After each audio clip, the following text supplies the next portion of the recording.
good?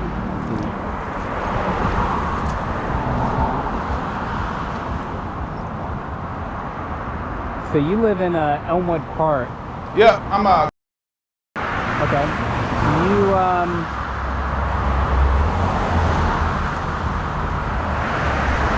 You ever make it over to Bull Street on foot or bike? Oh yeah. How do you do? How do you do that? We usually go straight down Confederate. So sometimes we go straight down Confederate. Sometimes we'll come down and make our way kind of like to this intersection. Mm-hmm. It depends on like Kennedy, how she's feeling, Mm-hmm. what kind of patient she's got that day, how Ashley's feeling. But when Ashley was pregnant, we did that a lot.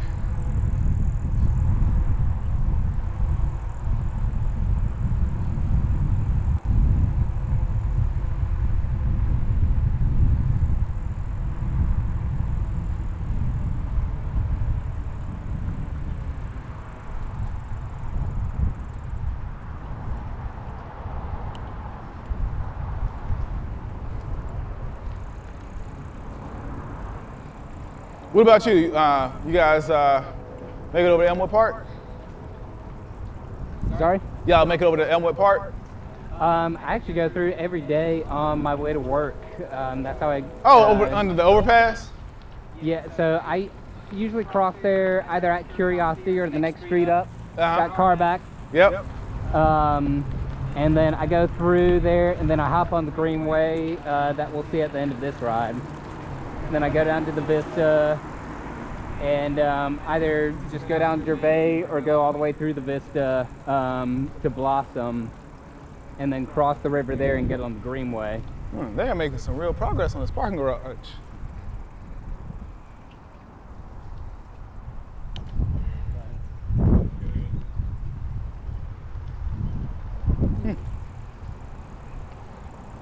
So Bull Street's, fairly new development. I guess our newest neighborhood in the city. Why don't we just kick off with that? As we're seeing new development come to our city, how do you see the conversations going with those developers about having bike and pedestrian safety kind of baked in from the beginning? Well, as we, so whether it's Bull Street, whether it's 5 Points or Main Street, the Vista, whether it's any of our entertainment districts, maybe excluding Harbison in that area, it's how do we create connectivity?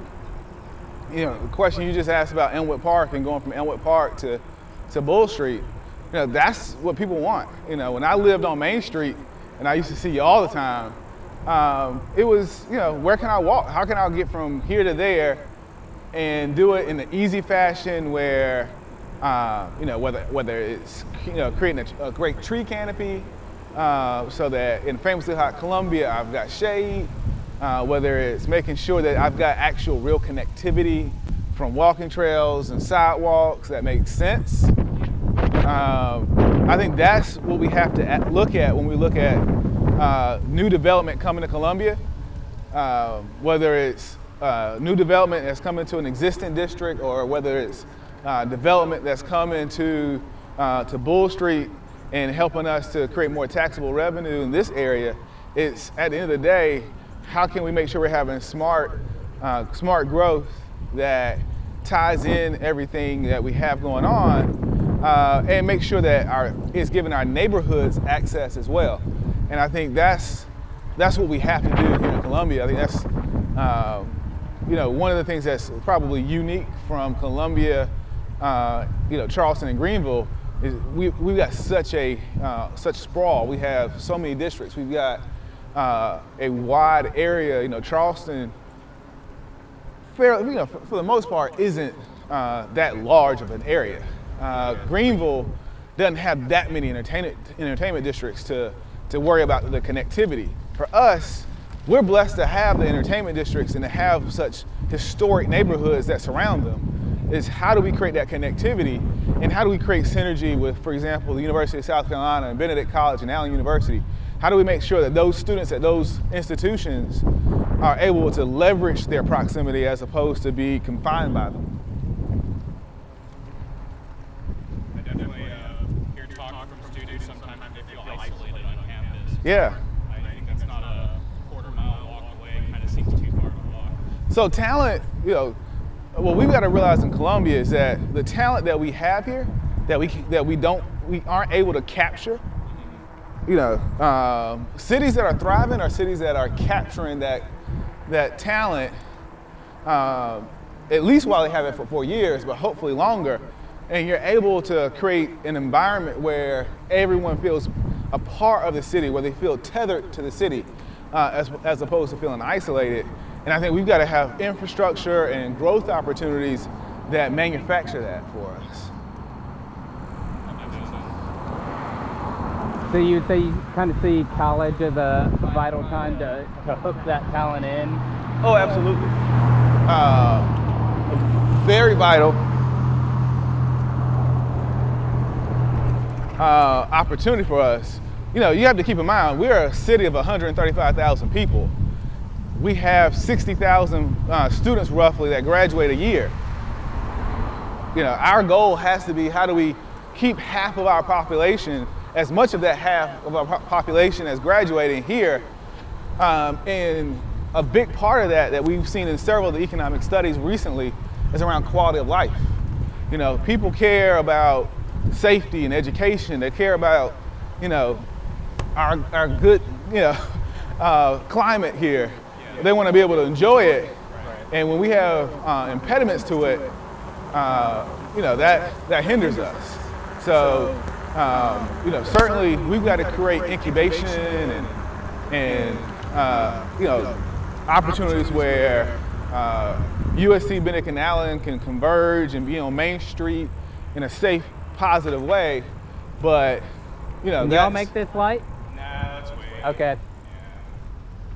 But that's part of that challenge is, if you feel like, hey, I'm at Hart and Taylor.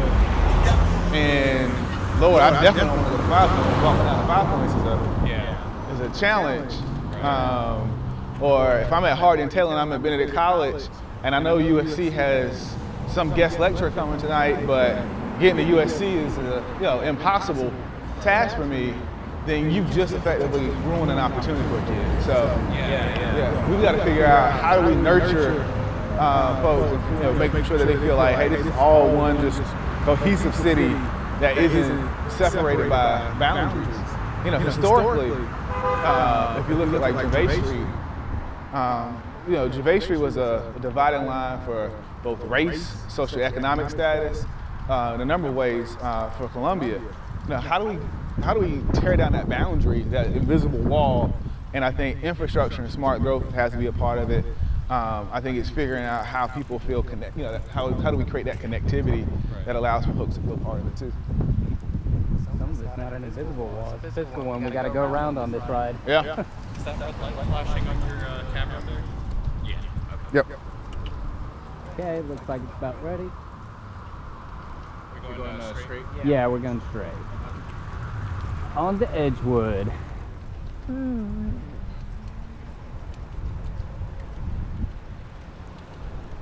I see one of our at-large candidates, Miss Deetra Matthews, driving an old school car. How dare her?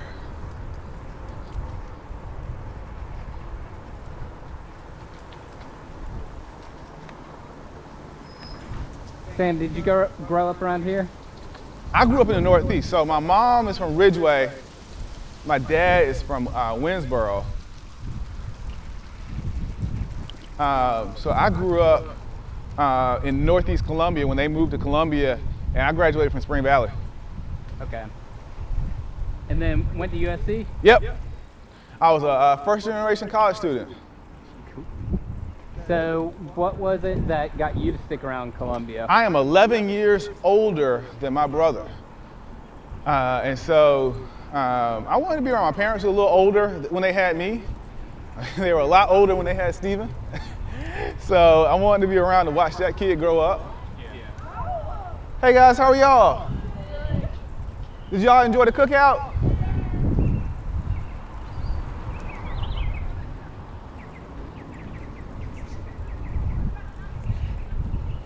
What's up, fellas? Y'all doing all right? I know this neighborhood, it's got a beautiful library, Yep.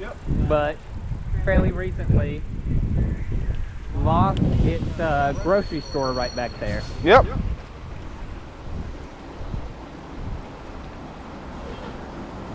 And so that loss immediately turned it into a food desert area, which one of the defining factors of food desert is low access to a motor vehicle.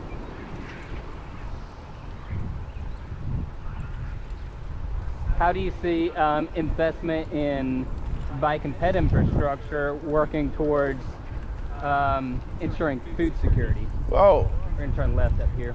given my background, both in the mayor's office as well as at Nexon Pruitt, I've represented a number of developers who are kind of in that affordable housing space.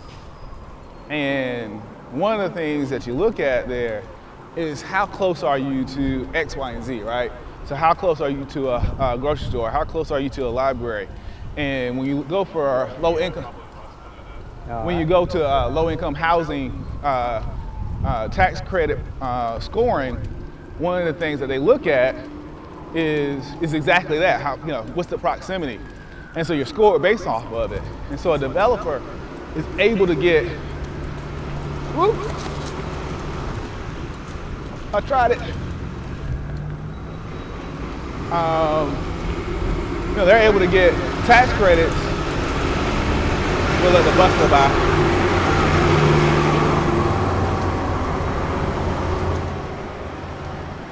So a developer is able to get tax credits based on their proximity. So for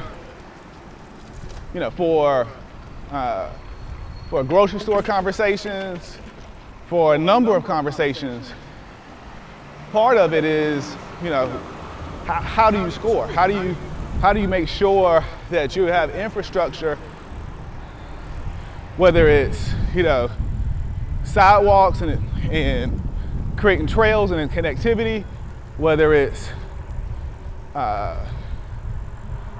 making sure that there is some type of bicycle-friendly, connectivity, or part of it may even be, creating an opportunity for folks to, for us to rethink how we have bus infrastructure, right? So, our bus system, how do we make sure that folks are able to connect there? So those all have to be parts of the conversation.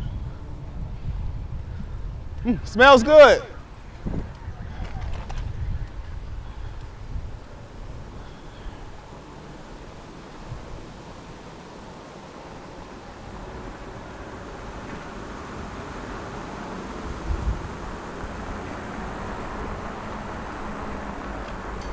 So we just came off of one of our bike boulevards. Here, we can let this guy go through.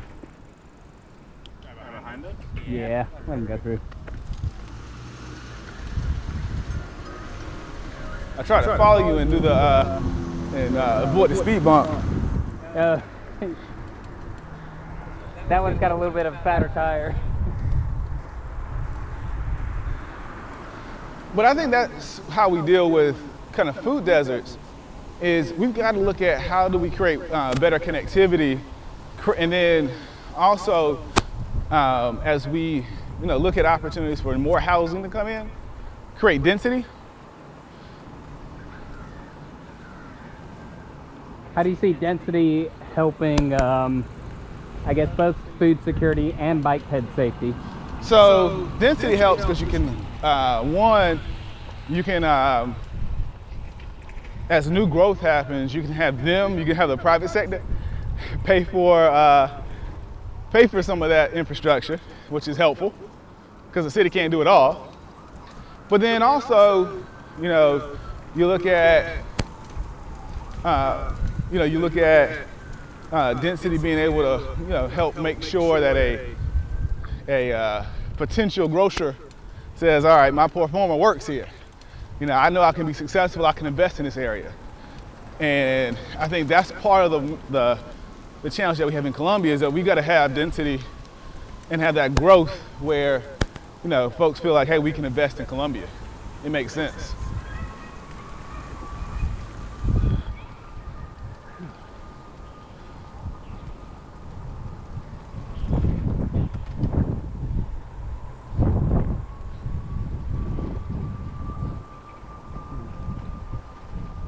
So where all in Columbia have you lived, and what do you think is kind of the most connected place, and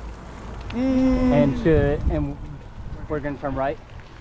Where should we have, maybe more neighborhoods look like? What's a good model for a Columbia neighborhood? I guess would be a good way to put it. So I grew up in the Northeast.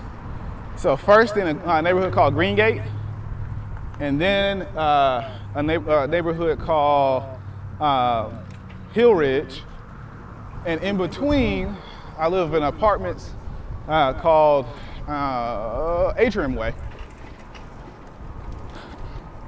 And then as an adult, I remember me and Ashley's first apartment was Hampton Green, over off of Rosewood. Yeah, Carrie used to live there. And then we lived on Main Street. I would say the most connected place I ever lived was Main Street. And even that has like... Hey, April. This whole e-bike thing is pretty good. I know.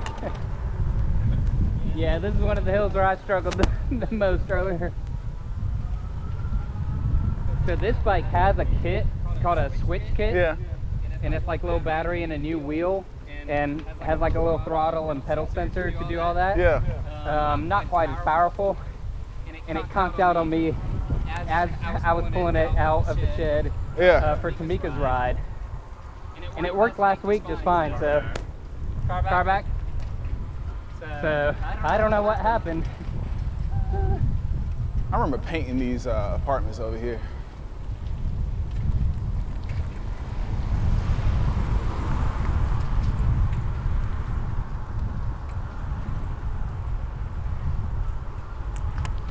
So yeah, Zach, going back to your question, I think Main Street is probably the best connected place I've lived. Elmwood Park is connected, but it's different. It's you've got access to the Greenway. There's still a need to better connect to Bull Street. Hey, boss.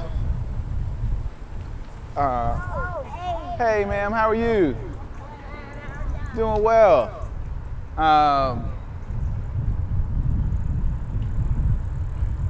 I mean, honestly, there's still a need to connect better with Earlwood even, a neighborhood that's right next door. Mm-hmm. So I think Main Street would probably be the best connected place I've ever lived. And then as far as a model, that's a tough one. I'm trying to think of an area of Columbia that I think is very well connected.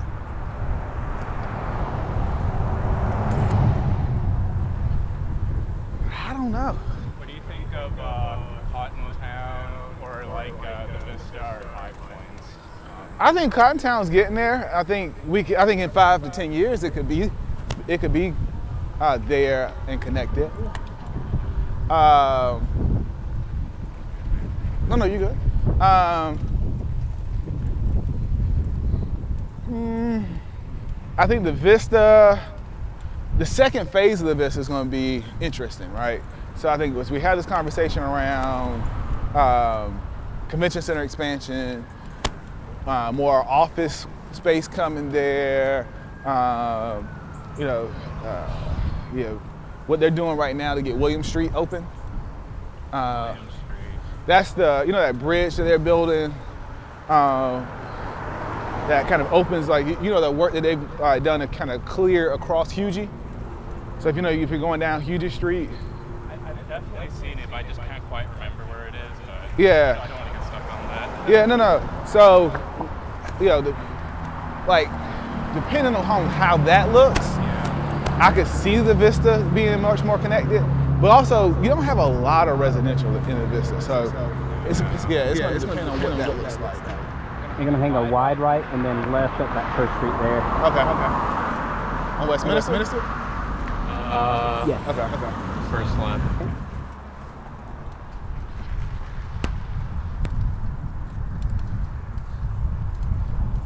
Because for some reason the streets don't line up to cross over directly.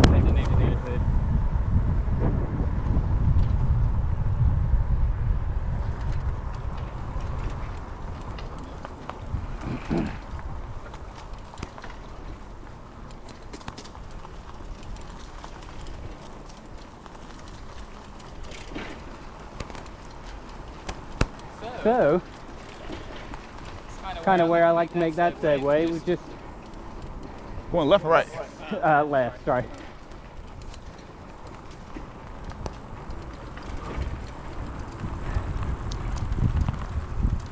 And then we'll kind of go through and to the right. Whew. Kind of catch my breath.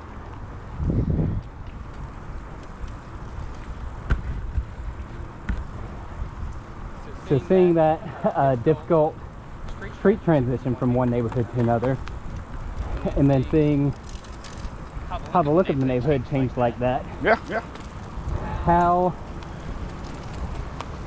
this is obviously kind of a scar from Columbia's past and development patterns and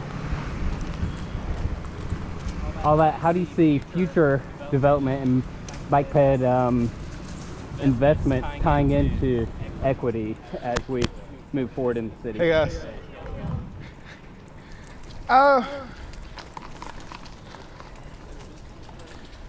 It's interesting. Manning Avenue was a dividing line in Columbia, much like Gervais Street was, right? And in a lot of ways, Manning Avenue still is. Where's Manning? Manning is this street right here. Okay. Hey, how are y'all? Oh, between Gonzalez Gardens and Yep. Forest Hills? Okay. Yep. Yep. And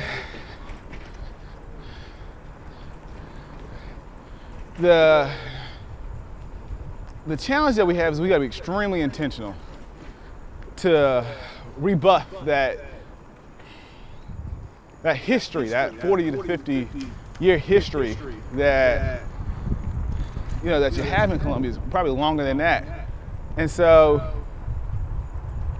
you know, part of it is infrastructure. So as we lay infrastructure, as we provide new opportunities, you know, how do we create more of an openness, of a seamless feel between one area and another? I mean, like you said, as you go, We're actually going to go there, so we'll have to.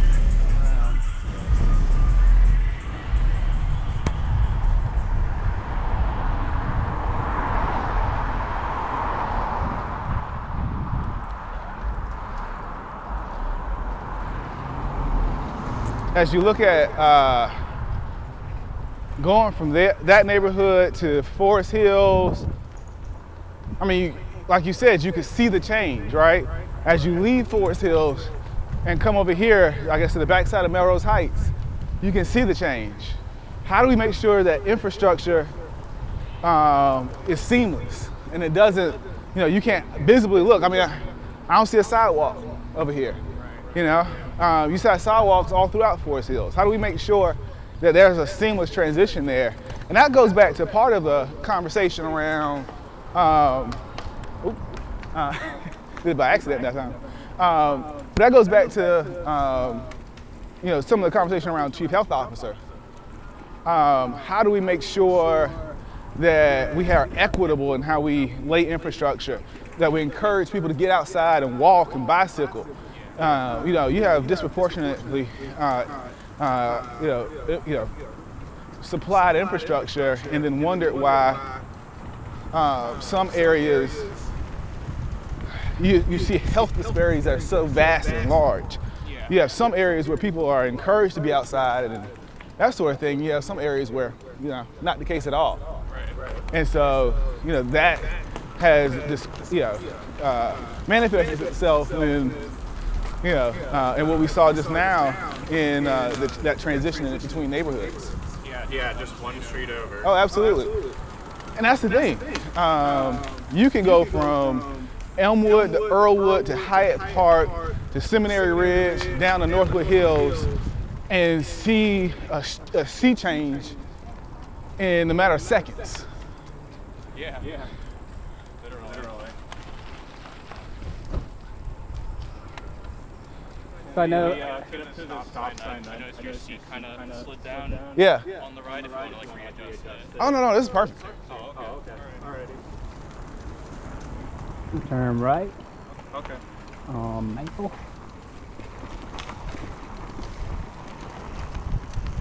So we saw, I think about a year or so ago, Asheville, I think, was the first city in the U.S. to actually directly tie infrastructure investment and neighborhood renewal to a form of reparations. Do you see Columbia being ready for that conversation? You said they directly what now? They're using infrastructure investment as a form of reparation. Oh, 100%. And I think, for example, we got parts of Eau Claire, and you also have to look back at the history of Columbia. So, for example, you've got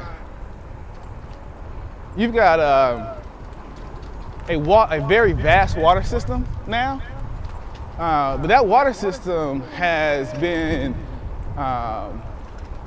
this acquisition and mergers, right? Like there's been Eau Claire had its own water system, and as the city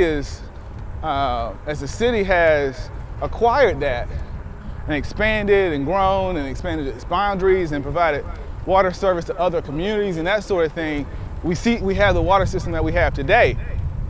But because of that old water system for example, that they acquired from Eau Claire, in Eau Claire, you've got terracotta pipes. You've got places that have very old infrastructure. And so I could very much see us making investment in areas that are desperate to have it. And so, some areas you may invest in more heavily than others because, some areas are in more desperate need, right? And so I think the need has to justify, where and how we invest.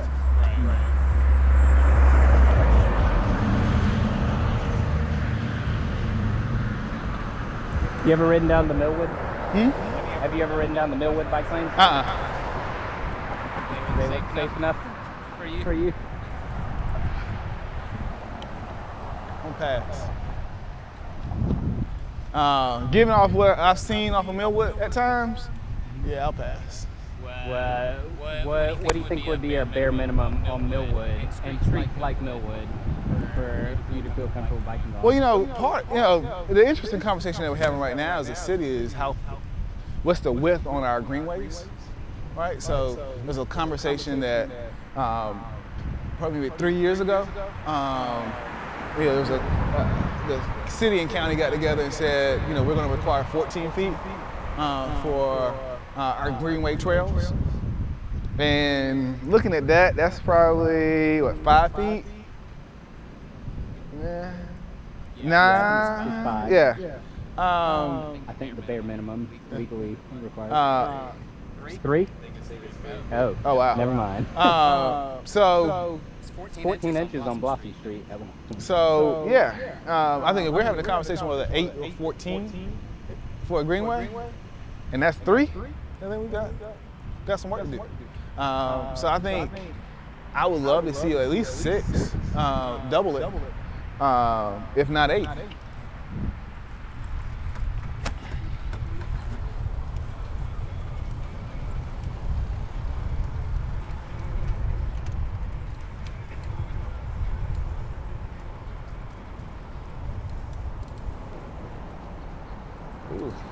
Somebody has an Alabama and a Gamecocks. Ooh, gotta get rid of that.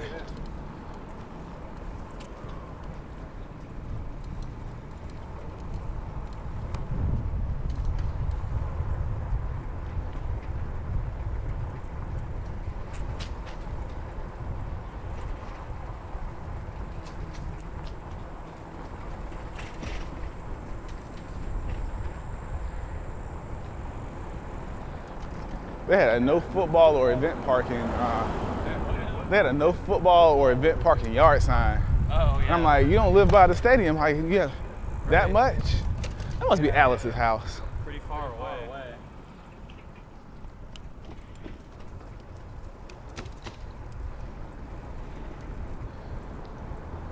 Said no football parking? Yeah, in that yard over there, they had a yard sign that said no football parking. I guess maybe for Dreer games? Even still. Yeah. Not super close. I don't know. So Zach, let me ask this question. Mm-hmm. What's the width in most cities? The width Yeah. of the lane? I think 5 is the Standard? the minimum. Yeah. And then honestly, I think probably it would definitely be great to have wider, especially to be able to ride side by side or passing. Yeah, I was trying to think. Like, handlebars are how wide? What, 2 feet? Yeah, about like that. So I think you need probably at least 4 feet to ride side by side. Right, yeah. And that's if you're like really good. Yeah.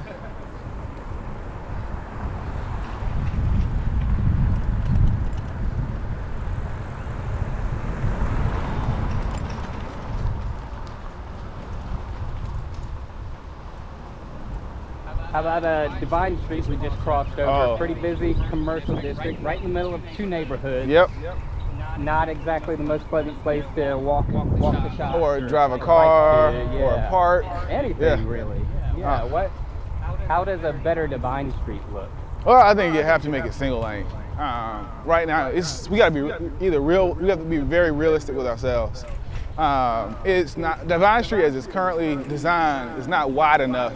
Hey, how are y'all? It's not wide enough to support 4 lanes. Not in the way that we currently have our parking. So maybe you have to do, maybe you reduce parking and you create parallel parking or something like that where you're not taking up the streets and as much and it's not as wide. So you have more width for cars on Divine Street. But I think the other part of it is I probably am a fan of doing single lanes on Divine Street. Yeah. So you can have a wider sidewalk, bike lanes, and parking. Hey y'all. That's super cute. So, hey, how are y'all? So I think that's what it looks like. Yeah. Like Divine gets kind of busy during rush hour, but outside of that, it's like Yeah. pretty slow. Well, but even then, even when it's busy, Yeah. it's so busy that having cars 4 wide is tough. It's so narrow. So I think I'd rather even have it be slower and have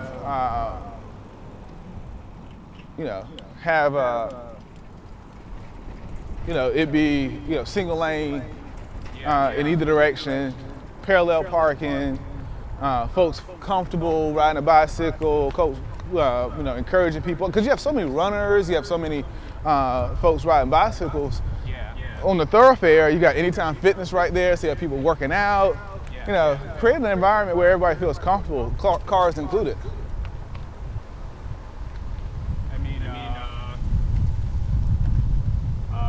To what you said, I mean, there's plenty of times where I see cars kind of crossing over that lane division line because they have to drive up against cars. So Oh yeah, and then you see, I don't want to hit someone over the door. I mean, how many times do you see people park on the sidewalk? Right. Yeah. Right? They put their car up on the sidewalk so it doesn't get sideswiped. Yeah. yeah, I see that a lot. Oh, absolutely. So we just passed Hand Middle School. What do you think we can do to make it easier for more students to choose to get to school not in a vehicle, whether it's on foot or bike? Well, part of it is, you know, as the father of a 16-month-old now, we gotta introduce the concept of road diets to roads outside of just major thoroughfares. You know, I don't want, for example, this street to be a highway. I'm not going to feel comfortable with Kennedy riding a bicycle on this street if it's a highway. You know, so we've got to implement traffic calming measures that encourage people not to drive 100 miles an hour around schools. We've got to create infrastructure that encourages you know, parents to feel safe having their kids bike to school. You know, and then the other part of it too is I think we're short like 9 crossing guards right now in the police department. So, you know, there's been a lot of conversation around the number of vacancies that we have in our police department. I didn't even know Yeah. they had a division. Yeah. So in addition to CSOs, our school resource officers, we got to figure out how do we make sure that that we've got you know, folks who are there to encourage, you know, in the form of public safety, folks to drive slower and be a little bit safer. What do you think traffic calming on a street like this looks like? So, you know, I think a street like this, reducing the speed limit, I think it may even be, you know, create more one-ways.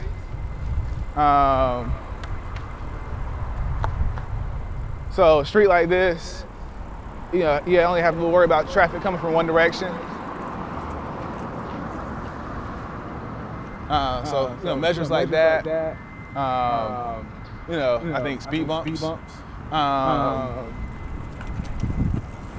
Keep going? Come on. Oh, got an LPI here. Yeah, this one's tricky.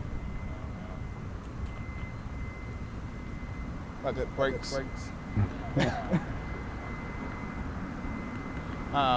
So those are a couple of thoughts.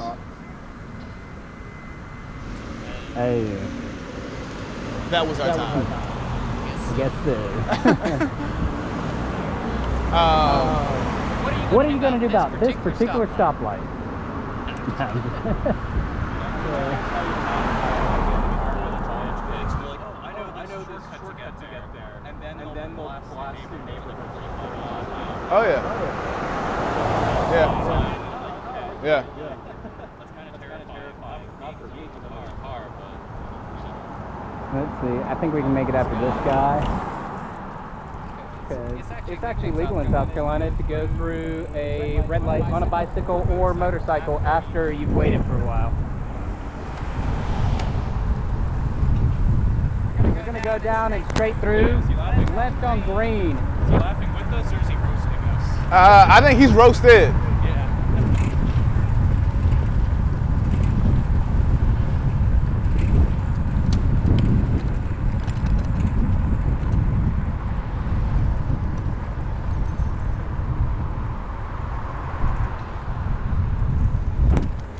Alright, let's go ahead and get over one lane.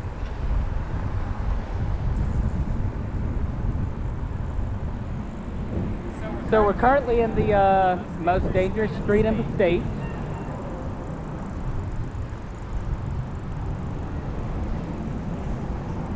Hardin Street and 5 Points.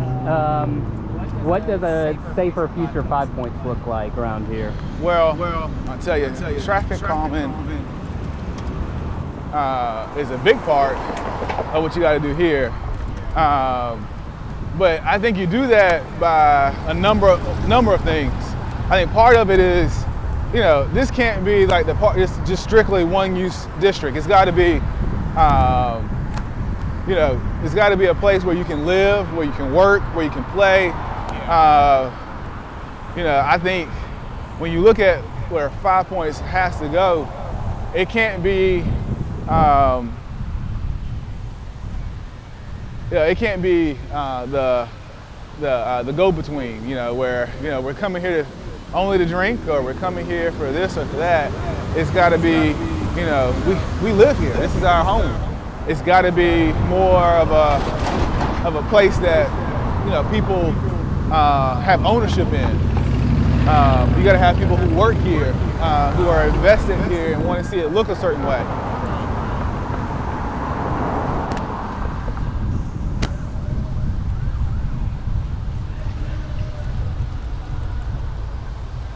So I think that's part of it. Now, I will say, this is probably an area where, you probably can't reduce the number of lanes, but I think if you can encourage more cars to get off the streets and taking Hardin and making it a highway, I think that's better. I missed leg day this week, so this is a good workout. Yeah. I'm not going to be too sore. Yeah. I didn't like squat and then do this. So. Oh, geez.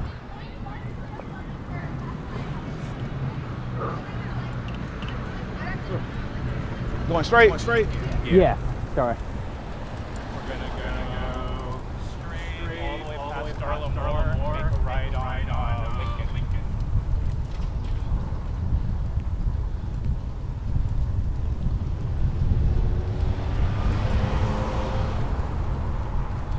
So we're passing USC. Talked about talent attraction and retention.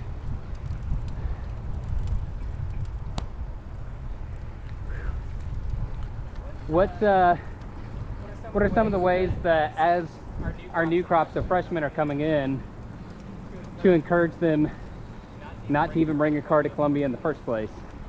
Well, I think part of it is helping them see where the resources are, where you don't need, look, it is more difficult and a hindrance to have a car than to not.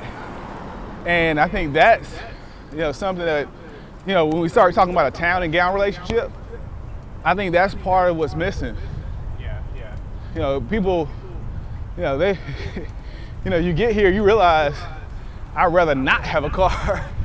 As somebody who, was born and raised in Columbia, who went to Carolina, I didn't use my car a whole lot my freshman and sophomore year. I parked that thing in the garage and try to keep it there if I could. I mean, honestly, the biggest challenge for me was the cost of parking in garages. Right. Yeah, I mean, I can't tell you the amount of students I know that live like in one of these houses, or maybe not one of these, but yeah, a little bit further away, and they drive to campus, and then are late for class because they spend so much time with Oh, absolutely, yeah, you're circling a lot. Yeah. So I think that part of that answer is helping folks understand that the resources are already here and in close proximity. We got a car behind us. All right. And then listening. But I think the other part of it is as the university expands and as the city works hopefully alongside the university in a much closer way, we've got to make sure that we're thinking through, what do cities, in other words, what does the community need, the neighborhoods need around them, and make sure that we're addressing that holistically for everybody. Right. Yeah, that makes plenty of sense. Like I want college kids to be able to go out and have fun, but if you get to the point where everyone's avoiding 5 points, right? Thursday, Friday, Saturday night, maybe it's... Yeah.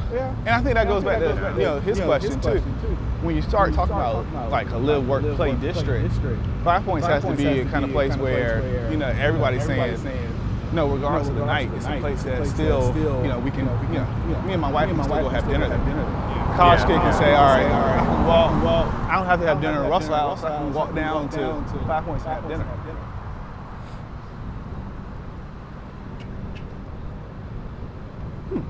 So they still open the gates. This is just a game day thing. Yeah. Well, when I came to Carolina, I'm good, boss. You doing all right? I appreciate it.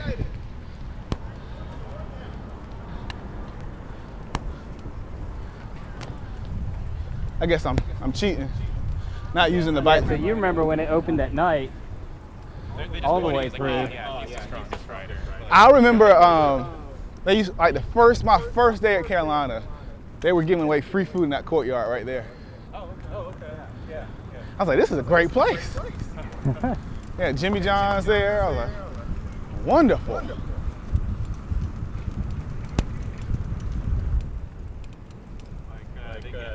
Yeah, absolutely. Then I think like the next day they had pizza. Hey, how are you?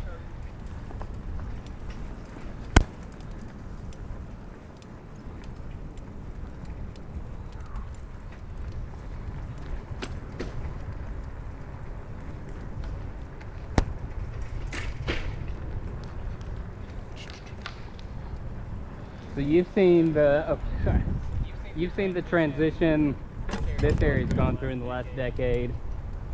Do you think there are any other areas around the city that are kind of low-hanging fruit for absolutely. a pedestrian-friendly experience like this? I think the corridor that we were just on, from where we're literally at right now, down Green Street to Hardin, from Hardin back to Benedict College, Allen University. As you look to go back to Bull Street, I think that's a perfect place to have, a pedestrian, bicycle-friendly connectivity. I think that's the future of that area. And I think, quite frankly, it doesn't take a whole lot for us to get there. I think it's an area we're going to naturally see a lot of growth in. So I think that's the perfect opportunity.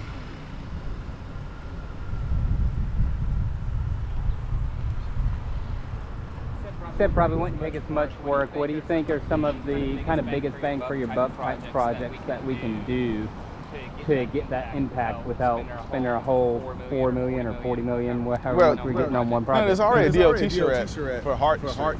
Mm-hmm. So let's not slice up the road three times. Let's do it all one time there. Bull Street is a project that's happening currently, right? I think the only area that I see in that stretch where you don't see a lot of talk right now is probably the area by the county, by 2020 Hampton Street up to Allen University, Benedict College. So I think that's the only area where you have to maybe have the city and the county chip in and maybe incubate an opportunity there. But outside of that, I think you see opportunities already happening. Yeah. So I think while those projects are happening, let's work together to have something, whether it's public and private. Yeah, it'd be great to see more of that cooperation.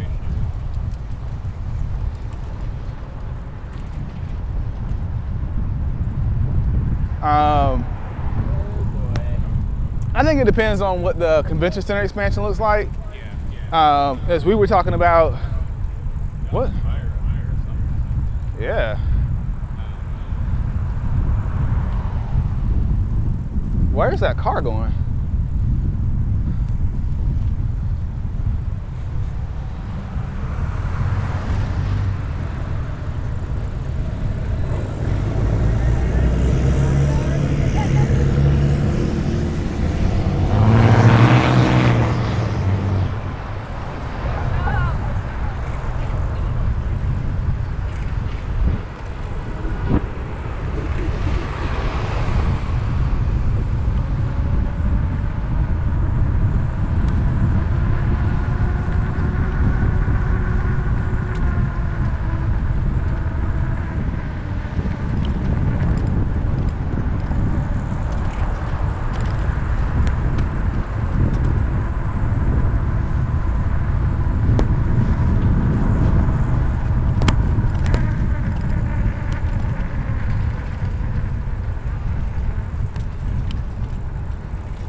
I'm gonna race the kid. I'm a lose. Huh? I'm a lose.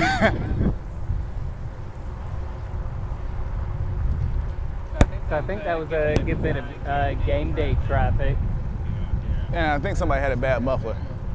Yeah. What's a good way to get people reduce game traffic? Well, I'll be honest, I feel like we kind of went backwards there.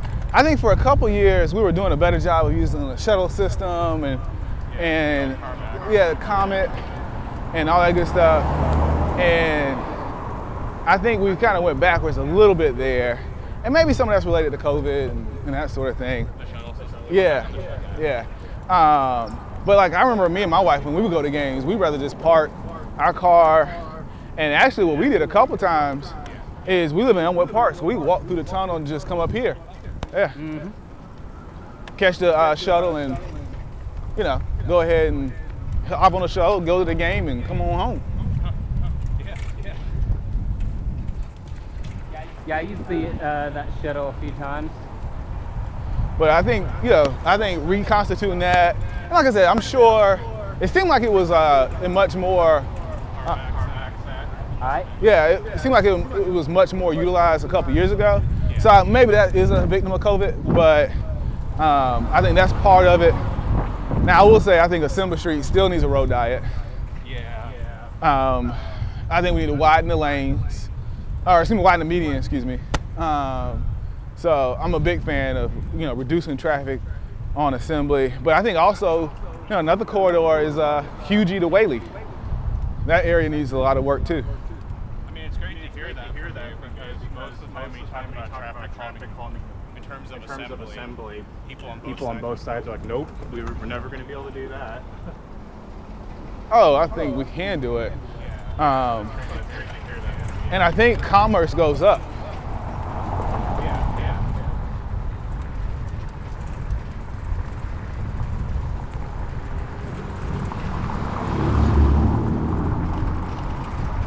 We got 15 seconds. I think we can make it through this one. Trying to make it across? Yeah. And then we'll hop on the Greenway.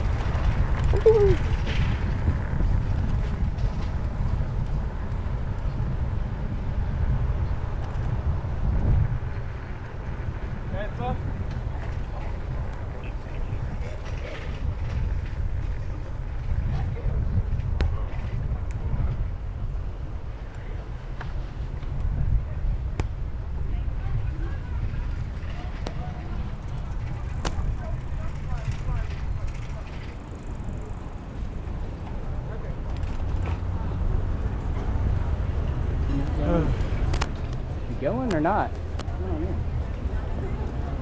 I'm just going to wait. Really, the only issue is... Yeah, we can go around real quick.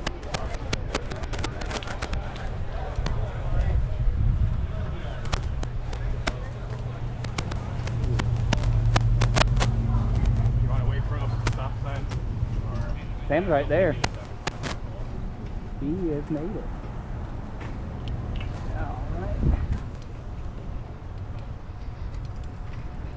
I broke the law and went on the sidewalk. You did not. So, good pop quiz. Where is it legal and where is So it's it only not on Main legal Street? to ride on? Is it only on Main Street? Got it. Main Street. Okay. Main Street and the adjacent blocks. So, center of Assembly, center of Sumter, center of Elmwood, and center of Gervais. You called it here. First mayoral candidate to outlaw riding on the sidewalks in Vista, 5 Points. Hey, how are y'all? Now I will say that is actually my pet peeve. Riding on the sidewalks, because I was in 250 Cleaners one time and I literally saved this lady's life. This guy was right on the sidewalk, 250 Cleaners, wasn't watching closely. Yeah, and certainly she was coming out the 250 Cleaners, and you don't really, you're not literally as a pedestrian looking to see if there's a bicycle coming at you. Yeah, it kind of feeds me as well. I better ride on the sidewalk. I generally get around Yeah, Oh, yeah. yeah. It annoys me when people see me coming, like then they move to the middle of it, like no, you ride in the grass. That hurts me. Yeah, that's not that's Like that's a like butthole. 5% people. Yeah, Or yeah. We're all just trying to live here. Right. It's one Earth, guys. Come on. Yeah, I totally get that.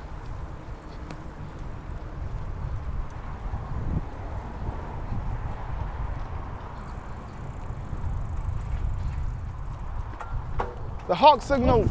Yeah. Hawk in.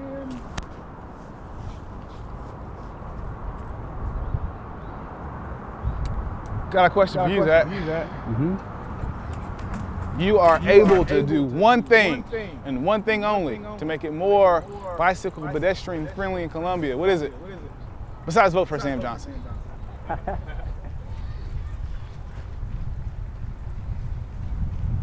Honestly, I say install a bicycle boulevard network. So like we saw over there in Edgewood, but a safer one. Like that was better than nothing. But there wasn't much on that street to really calm traffic or really prevent a lot of through traffic. So a few key corridors through these neighborhoods, because as we've seen, the neighborhoods have been 90% safe. There have been a few bad drivers, speeding through there. With some key modal filters, like we passed in Cottontown, that diverter, that keeps Marion Street in my neighborhood from being a big thoroughfare. So there's very little traffic on it, and the traffic that's on there is calmer. And that network, so you essentially use streets that are already 90% safe. We've got great neighborhoods all over the city. And as long as at least one street in each neighborhood is safe to connect it to the neighborhoods adjacent to it. So, for instance, Elmwood Park, as long as you can get safely to Earlwood and Cottontown and the Vista through this, those are your connections. Well then, Earlwood needs to be able to safely get to Eau Claire. Cottontown needs to be able to safely get to Robert Mills and Bull Street. Vista needs to be able to safely get to USC.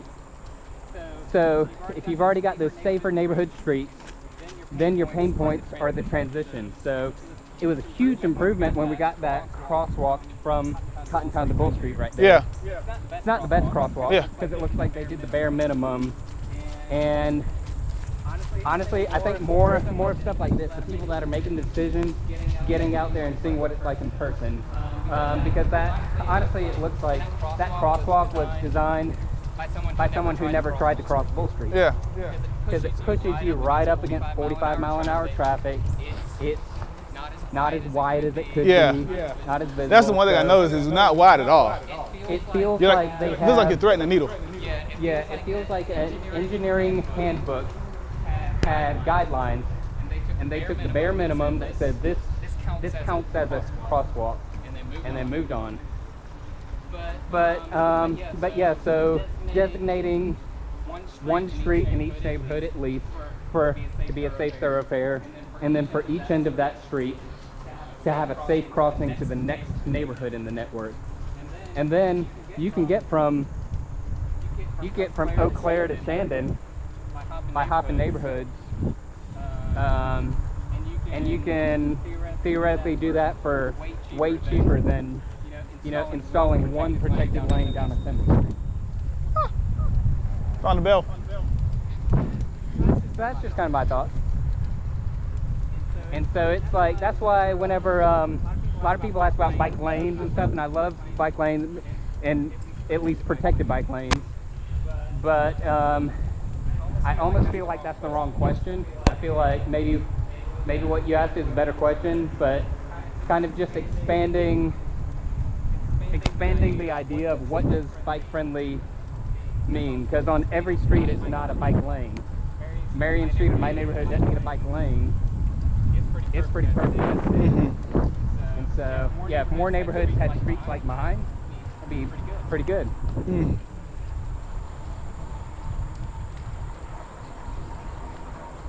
And more connections from neighborhoods to greenways like this. Speaking of greenways, where do you think are some of the low-lying fruit for connecting Columbia residents to greenways? They've done a great job of that in Casey. A lot of neighborhoods, you can just get right on there. But I think Olympia is one. and that's planned, right? It is planned. I represented that project. Nice. So that's one where you have a developer and a tax credit coming together to essentially pay for the development of a greenway that doesn't utilize public funding. So I think that's a perfect example of what we need, and need more of that in Columbia. I still, I've had a bridge at the dead end of this street. Oh, absolutely, yeah. I'm selfishly speaking, but I will say I think with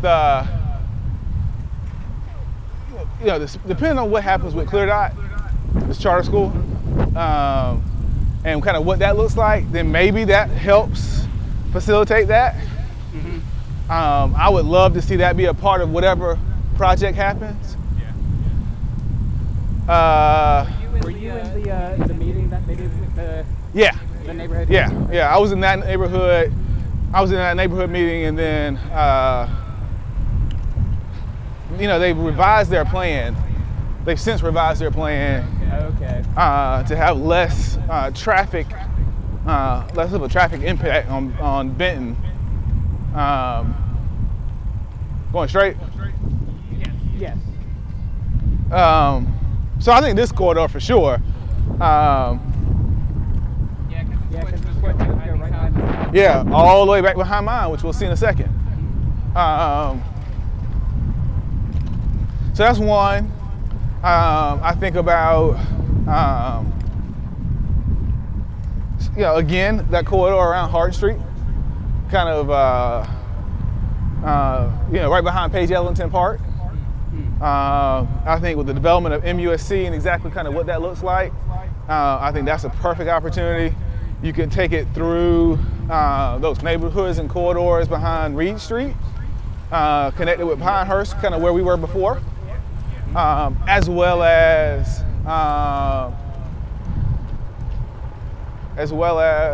that cat's eating pretty good.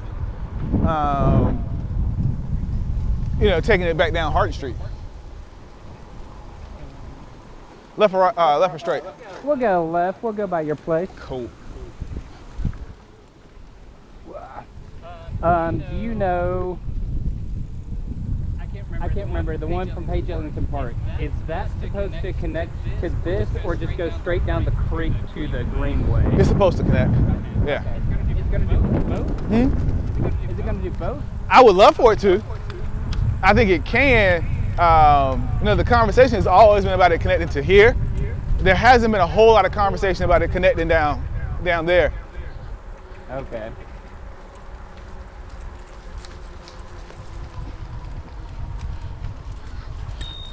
Ooh. But I think when we look at kind of where, how we talk about inclusivity and kind of, further down North Main, I think that's part of it, right? I think that has to be part of the conversation. What's up, neighbors? We ride bikes now. And for those of you guys watching, we just passed the best Halloween setup in Columbia. And my house. Does it right on Halloween. Huh? Elmwood Park does it Oh right yeah. on Halloween. That was probably one of the biggest challenges of last year. Yeah. Not seeing all the babies come through. Mm. Now, Zach, I know you got a question for me on Park Street. You have to deal with more than I do. What's under the neighborhood thoughts? And it's hardly the only street like this around the city. So it is. What's the Safer Park Street and other streets like it look like? Well, not having glass bottles on the middle of the street helps.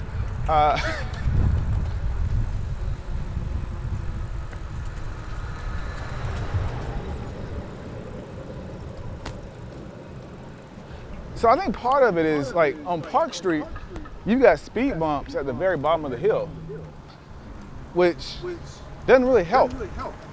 Because people speed all the way down the hill and then hit the speed bump.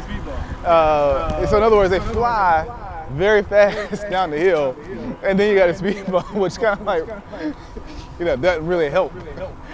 Honestly, that one particular spot, with all the stop signs in the neighborhood, I'm shocked there isn't one there. And they even got the flashing lights. I'm like, what are the flashing lights for? Oh, to confuse people. That's solely it. Yeah. All right, so we're coming up on the final stretch. This is where we've just been giving the candidates an open mic, touch on anything that we haven't. Well, I guess I would say, Zach, I appreciate you guys providing this opportunity. It has been enlightening as someone who doesn't bike, but does run throughout the city. And honestly, you see it from a very different lens, even with that.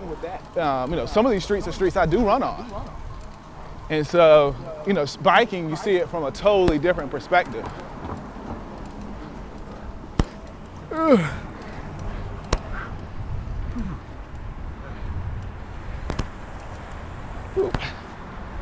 Hello. Oh, dead fish is what I needed. You guys, I know you're like, speaking of runners, they're always running. A couple of my neighbors. Hey, Doug. Now they're getting a glass of wine. But one, I think this is something that city leadership needs to do. I think DOT leadership needs to do it. County. I think elected officials, great. But I think we need staff that does it as well, so they can truly understand it. Can we get them to do it like a normal person would, not with police escorts and all that? Yeah, exactly. I think also part of it is when we have proposed development, making sure we get input on it, right? So,